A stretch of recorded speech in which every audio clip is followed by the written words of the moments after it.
Goeienaand, Adi. Dit is vir my goed om weer 'n slag met jou te kan gesels. Ja, dankie François, my ook lekker om hier te wees. Nou Adi, ek het nou in die week het ek hierdie Business Tech het ek 'n artikel opgespoor en dit praat toe nou oor julle tuisdorp, oor Lichtenburg. En ek was nogal redelik geskok gewees om te sien hoe Lichtenburg agteruit gegaan het. Nou ek het jare terug het ek daar by Koster gery en toe het hulle die pad besig om hom te herstel, maar dit lyk my hulle het geld het opgeraak of iets, want toe het hulle die pad omtrent seker vir 30 of 40 km het hulle grondpad toe nou gemaak. Maar ja, ek moet sê hierdie foto's dit is my nogal baie skokkend. Jy kan sien daai eerste foto lyk dit vir my is een of ander stadsaal of iets Ja, wat dit niks ou stadsaal, ja. Ja, dit lyk vir my daar was 'n brand of iets en daar's niks oor nie. En dit lyk vir my die vuilgoedverwydering werk ook nie eintlik meer vreeslik goed nie. En dit lyk vir my julle paaie gaan ook nogal agteruit. Dit lyk my van die paaie begin grondpaaie raak. En dit lyk vir my die padteken selfs hulle lê onder die hele proses. So Adi, ek wil by jou hoor, hierdie foto's wat ons nou sien, is dit nou net propaganda of is dit regtig so? Hoe gaan dit daarso in Lichtenburg? Nee, ongelukkig, ek wens ek sou kon sê dis propaganda, François, maar is ongelukkig die realiteit. Dit gaan al vir 'n geruime tyd baie sleg in die dorp, maar dit het ook die afgelope ruk baie vererger.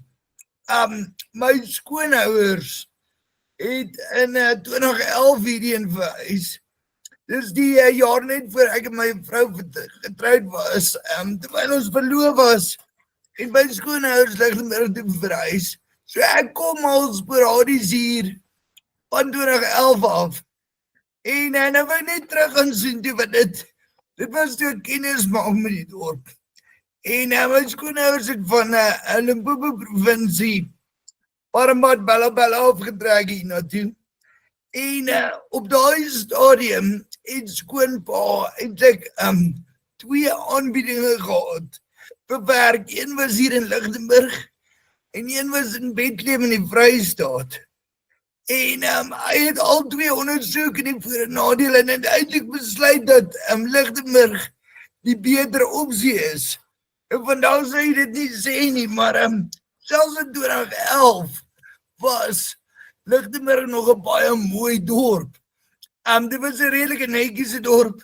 Dit gelyk soos 'n redelike vooruitstrevende dorp.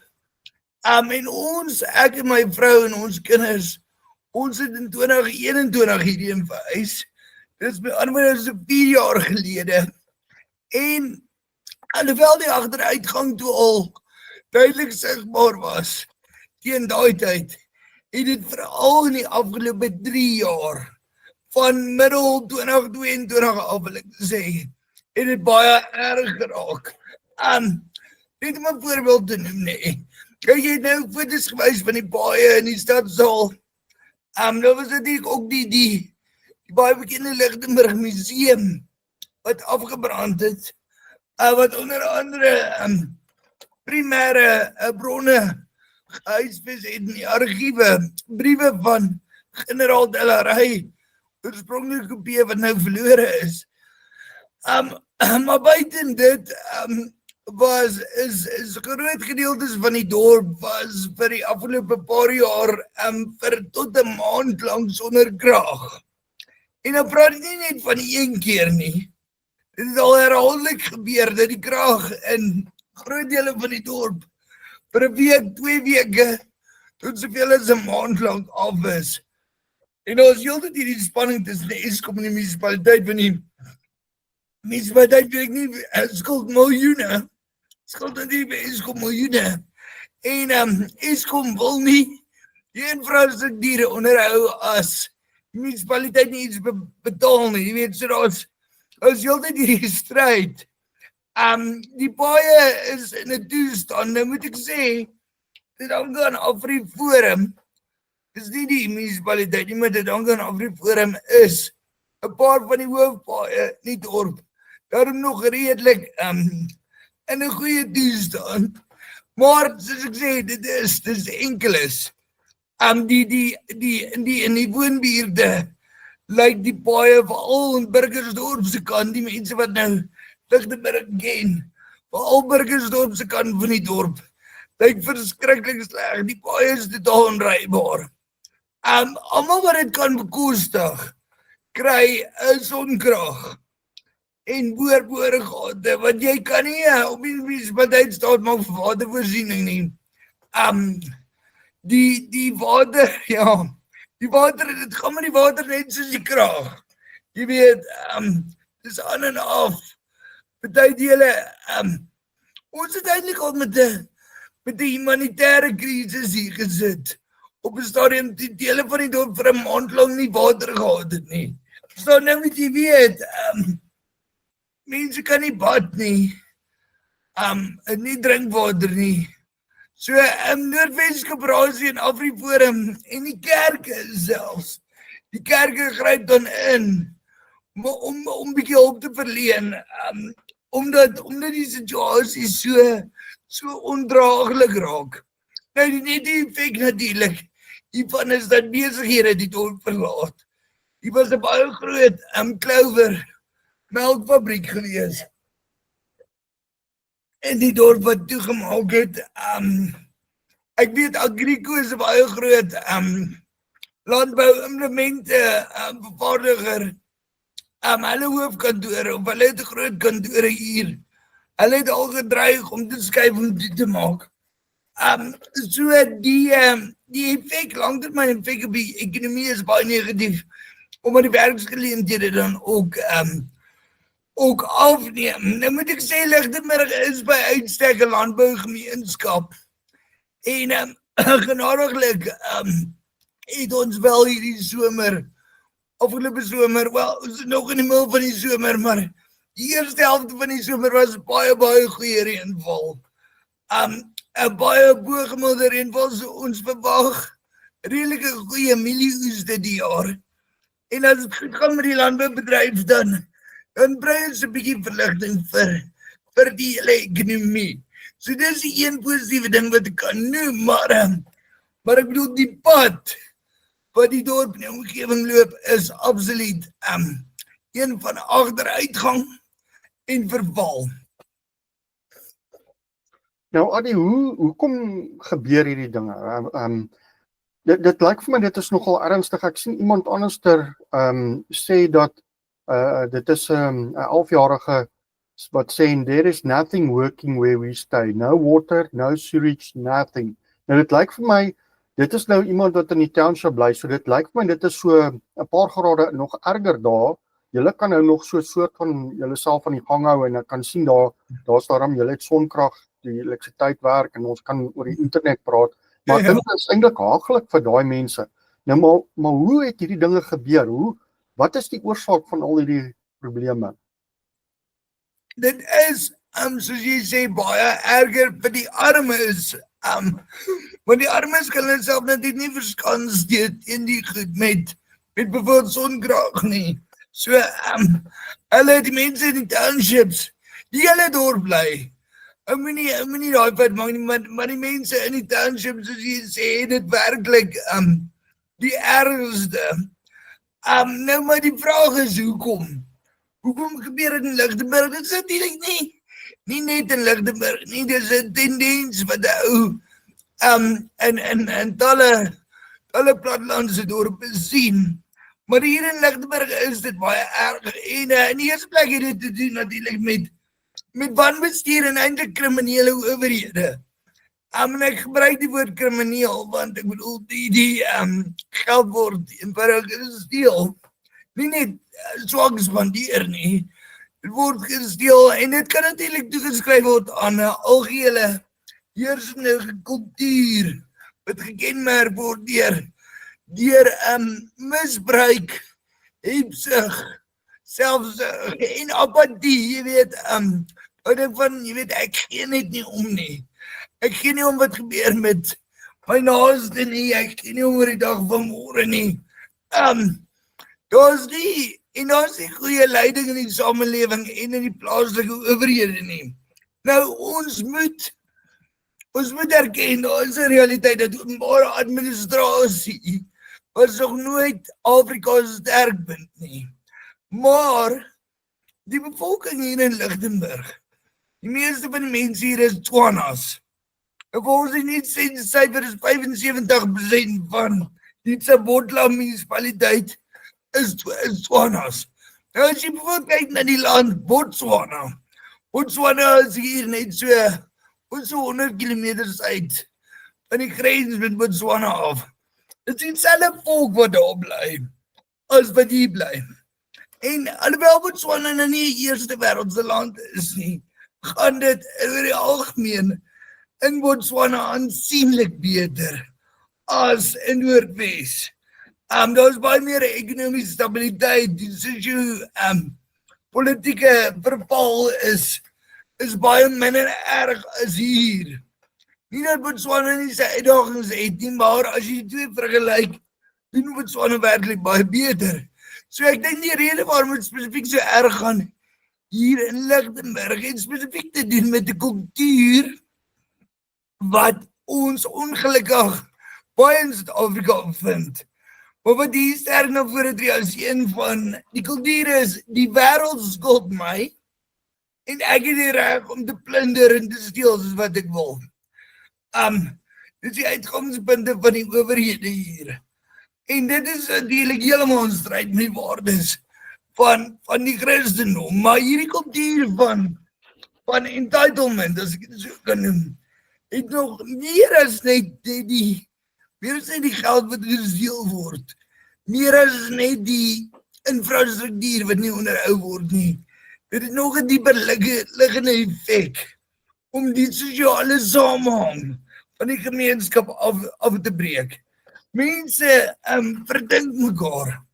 Die uitgangspunt hier in 'n gemeenskap soos Lichtenburg is dikwels dat ander plunder soveel as wat hulle kan, amper soos seerowers op 'n sinkende skip.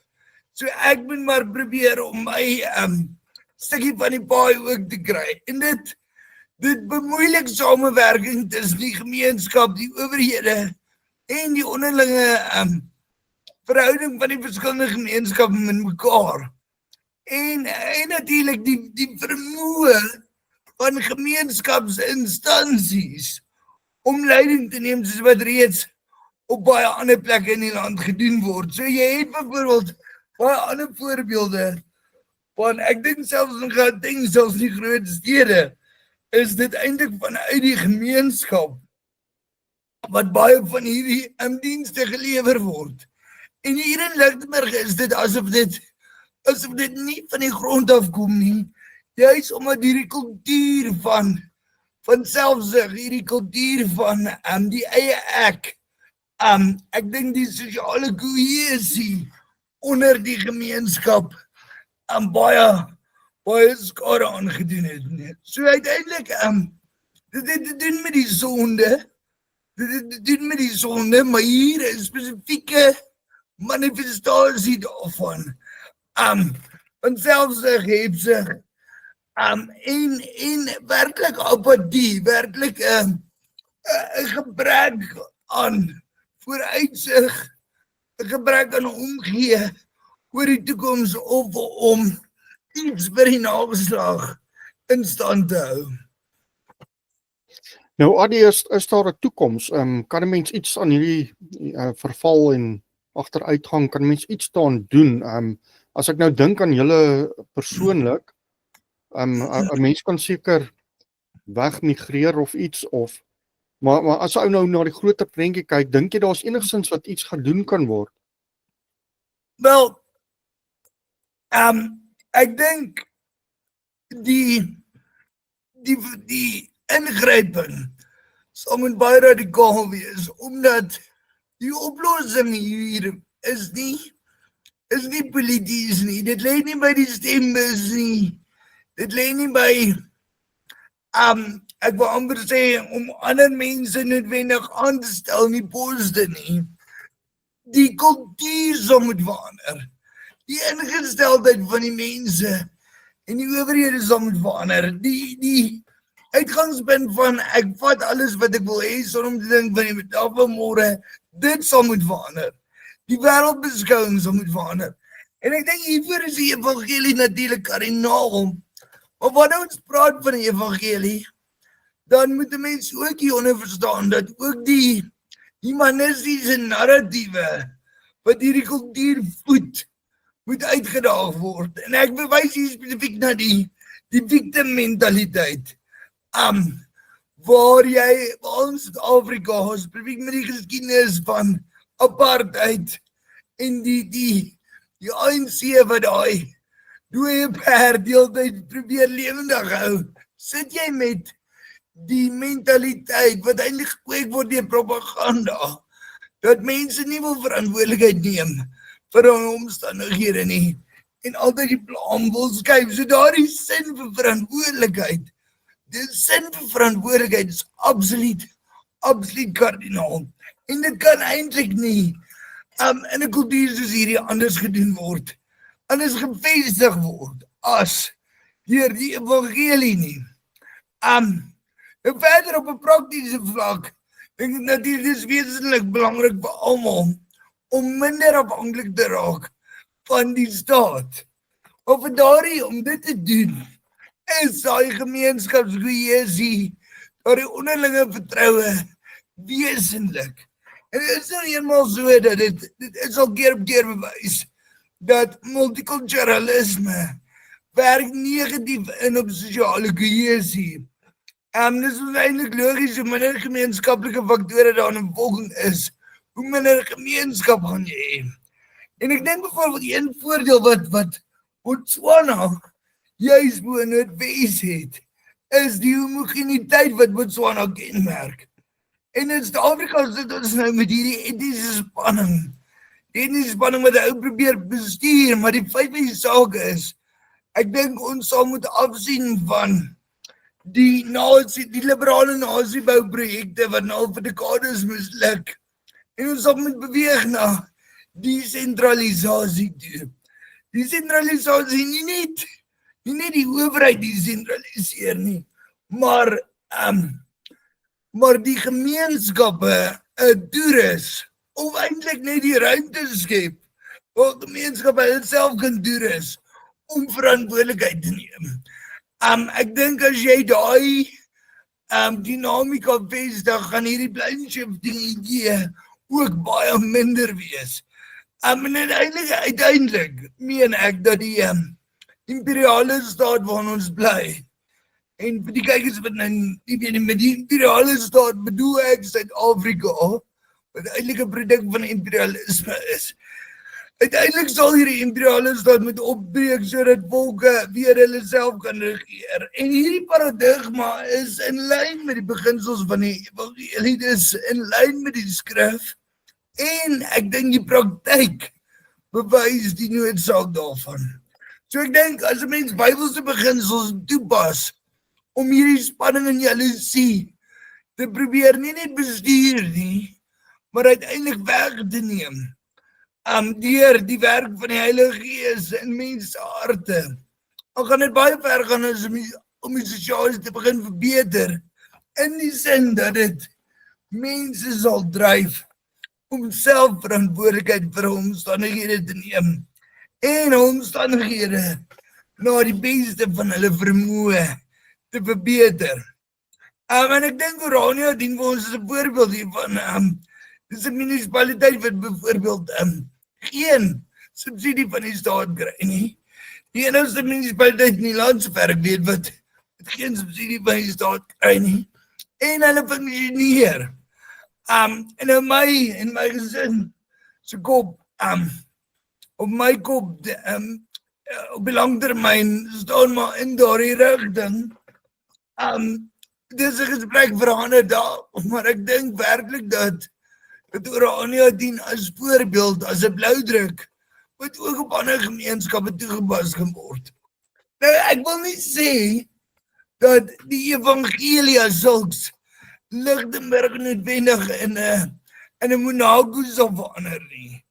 Maar as die beginsels van die skrif in hierdie geweste toegepas sou word, En dit kan dit net gedoen word deur die werk van die Heilige Gees. Ons kan nie harte verander nie. Maar as daardie beginsels toegepas sou word, dan sal dit die mense van Lichtenburg, al die mense, van al die verskillende etniese groepe, dit sal die mense toelaat om hulle talente, die talente wat God ons almal gegee het, nou die beste van ons vermoë te gebruik, nie net vir eie gewin nie, maar ook ter wille van ons naaste en ons gemeenskap. Ag, baie dankie Adi. Ek dink hierdie is vir my so lekker om dit te hoor, die waarheid en die basies die evangelie te hoor. Want op die einde is dit nie omdat die mense nou so vrot en sleg is en dat daar eintlik geen hoop is nie. Die evangelie kan mense se harte verander en daarom is daar hoop. Dit is nie hopeloos nie. Ja, seker. Baie dankie dat ek met jou kon gesels het vanaand. Baie dankie Franso.